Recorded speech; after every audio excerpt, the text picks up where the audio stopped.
And you know, that's not good. So I'm gonna close it out real quickly talking about brown skin. You know, ain't got that brown skin. We're talking about India Irie and her desire to be taken off of Spotify because of Joe Rogan. Look, Joe Rogan's controversial. Joe Rogan using N-word more than is acceptable. I think Dave Chappelle slapped the dog shit out of Joe Rogan because that's his guy. It's like, hey, nigga, you can't be using nigga like that all the damn time because you ain't no nigga. Yeah, you got to talk to him like that. But Joe Rogan is successful. Joe Rogan is filthy rich. Joe Rogan gets to call his own shots. And guess what? You can't cancel Joe Rogan because Joe Rogan, like, yep, he's an employee of Spotify, but let Spotify break that contract. And he can go back to pod in the way that he did, and he will make his money.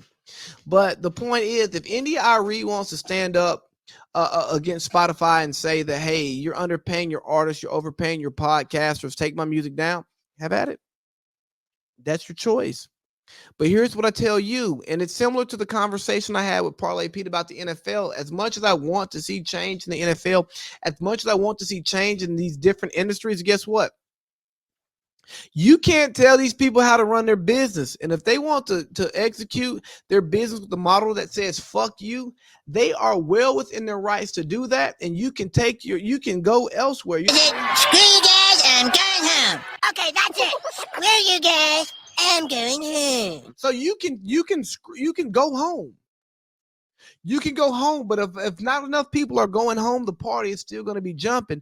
And unfortunately, there are enough people who are enjoying the party at Spotify that they're going to keep going and going and going and going and going. Be going and going. Shout out to Chad Conquer Line, my guy. But that's what's going to happen. I think what India Irie did was admirable. If you don't align with the institution who is putting your music out, then fuck them. You say, hey, take my music down. I'm not rocking with you. And if that's what you choose to do, you can do that. But if you think as, somebody who's not one of the most influential people, one of the most influential creators inside that infrastructure, that your voice alone is going to change how they conduct business, and you're wrong. You're wrong, but I don't want to dissuade you from attacking it. All I want to say is accept the risk of what you're doing and understand that every business partner you have is not going to be totally aligned with you.